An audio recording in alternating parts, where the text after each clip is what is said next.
And my understanding, Mark has at least talked to her. She was looking more like one of the lots along 4th Street. I'll tell you the exact square footage of those lots. They're 12,320 square feet.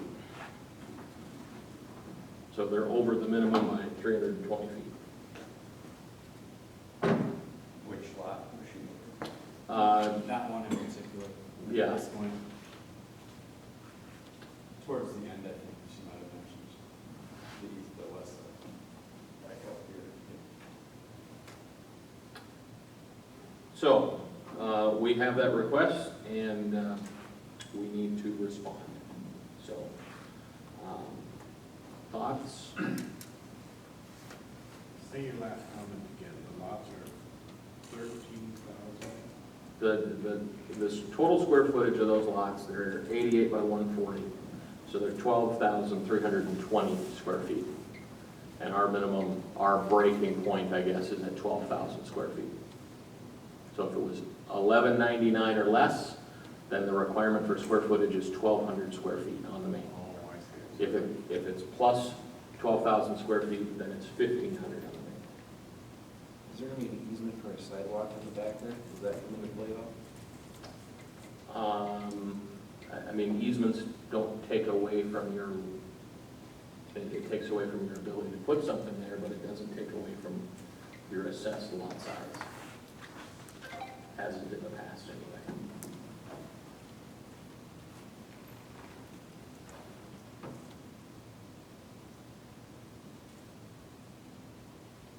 Yes, sir. I thought I read in the covenant the other night, there was a sentence or two where you could adjust if the house, something about. The clause in the covenants basically says that we can grant a waiver as long as it, meets the neighborhood standard, more or less. And I got one more thing. And if she's looking at the 4th or 5th Street, I know we met with a guy that wants to replat by 2 lots and reserve a 3rd. I talked to another builder who does twin homes, slab on grade. He just told me yesterday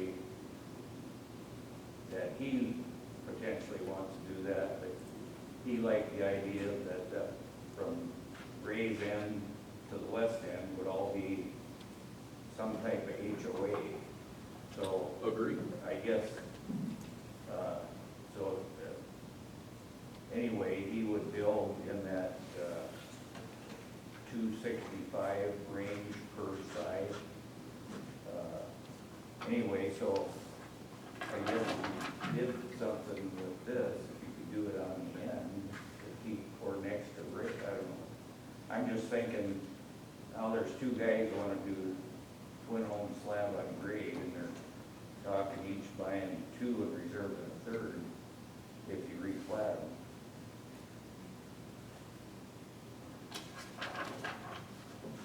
My fear is we're setting a precedence if we go small, and all of a sudden we open ourselves up to this every time someone wants to build something smaller.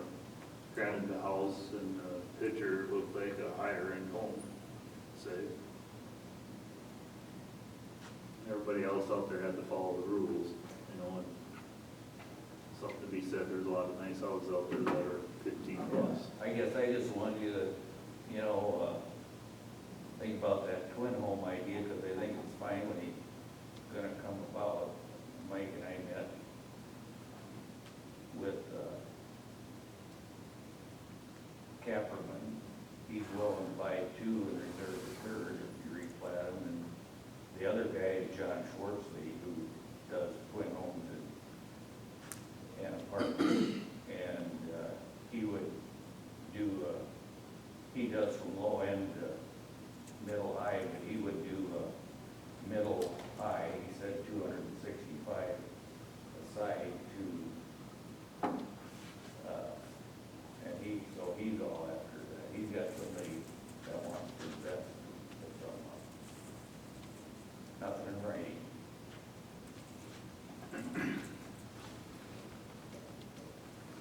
you seen anything on like lot 33 or lot 48? Are those two haven't sold up in the first phase?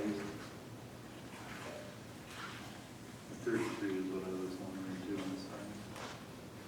It's quite a large lot. Is there any feedback on those two? Well, Lot 33. On the corner there of Winterberry? No. I had a little interest on the corner lot there, lot 40. Okay. But I've had no interest in that lot, that corner lot. The one across the road, I have a husband, wife, interested in that one. I think the lots that she's referring to in the request are the next couple lots there.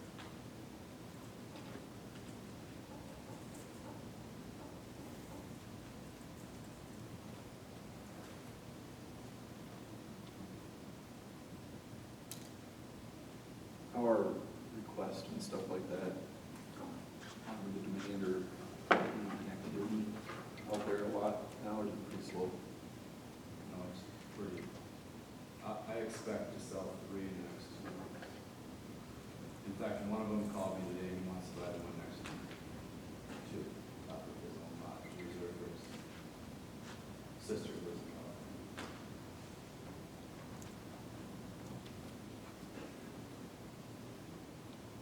Those are all in the middle there.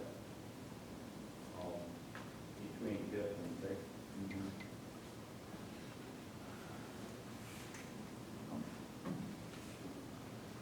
Seems like there's two choices. One would make a lot smaller, or she doesn't buy a lot, or we give her, I'm not overly interested in doing a waiver at this point. That's my thought too. Everybody else has followed the rules and we start now. But you made a comment that her square footage was still measured on the inside. So she can't be more than a couple hundred feet off. Well, I'm just rough looking at her plan, and I would say that she's probably just shy of 1,400 square feet exterior dimension. Can I make a quick comment? Yes, sir.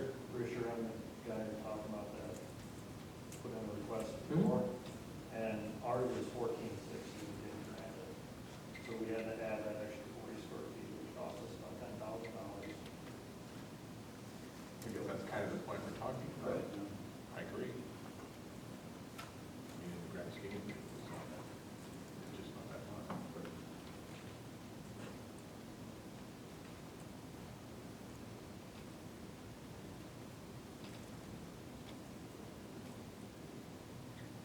Well, I make the motion that the waiver not be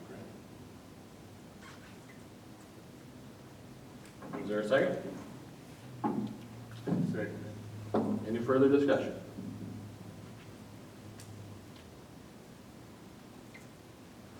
All in favor signify by saying aye.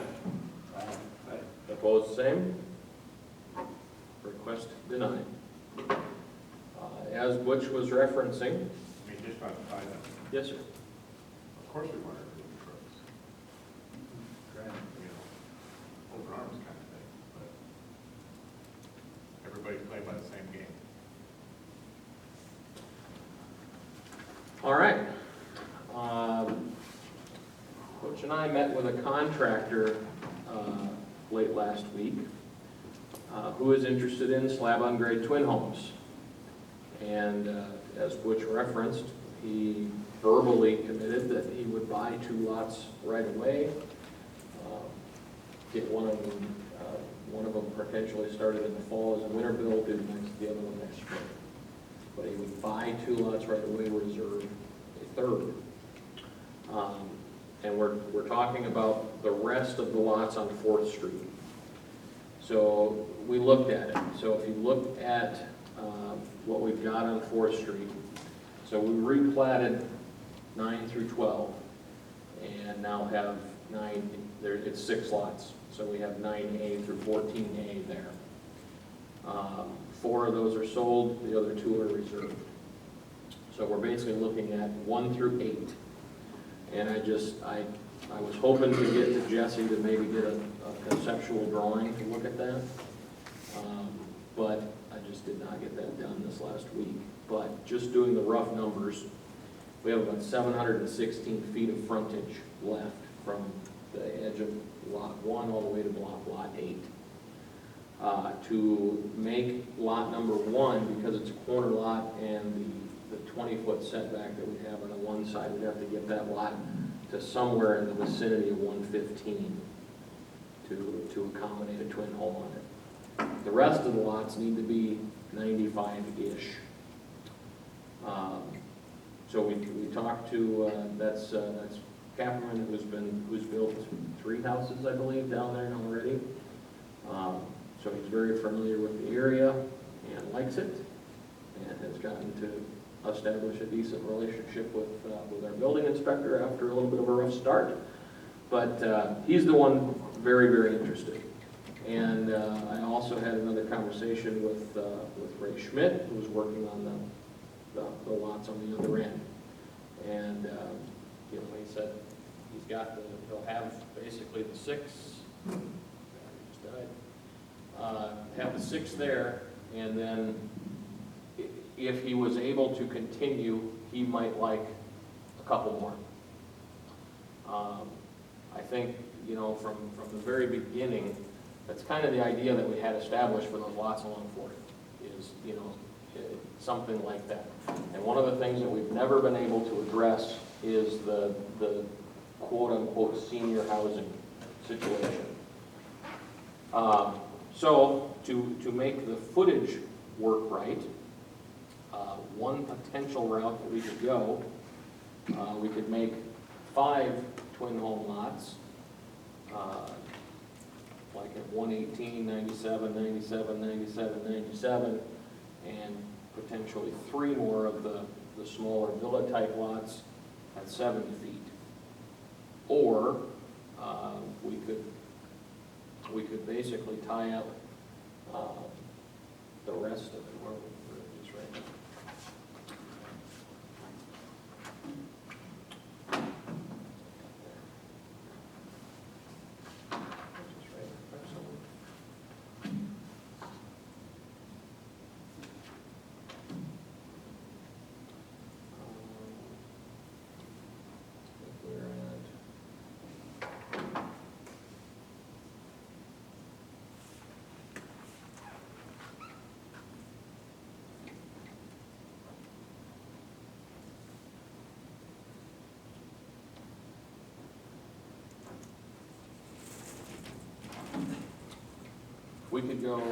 We could fit 6 twin home lots on there.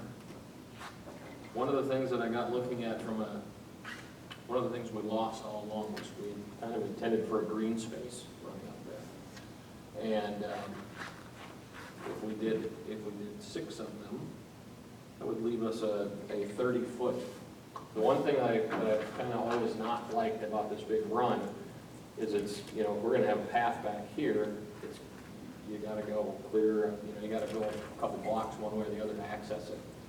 And one thought was that, you know, in this, we could use a gap there and have an access point to go out to the path as well. But I guess, you know, like I said, we had the verbal commitment from one contractor of buying 2 and a third. We'll just talk to another one that would potentially be interested in the same. Do we want to pursue that? Because, I mean, on the pro side, it gets us more lots sold. Okay, and both of these guys are talking about slab-on-grade twin homes. You know, it's the same market basically that Ray's looking at with the villa idea, as far as, you know, zero entry type stuff. I think that fits the marketplace really well. You know, the contractor that we talked to has already got people lined up wanting to buy them from him. So I clearly see it as a need. You know, I think for what they're both talking about, you know, with Captain, I kind of reiterated that, you know, we'd still have to meet our covenants as far as aesthetics and all that stuff. His floor plans were right at 1,500 square feet a side. So he'd be right on the nose on those. even though once the lot is subdivided out for a twin home, it would actually qualify under the smaller square footage. So, on the con side, we'd have to replat again. But that's where I'm at. What do you guys think? I don't mind the idea of replatting if it helps us track to what we'd always talk about. I like the idea of the green space because we'd always talk a connection, bike trail, whatever it ends up being, through. As far as numbers, you guys play the number game better than I do. At the end of the day, I mean, we would have the expense of platting, which, it's a couple $100 for DGR to do the maps, and it's, is there a filing fee with it, Toby? Yeah, but the last replat was over $1,000.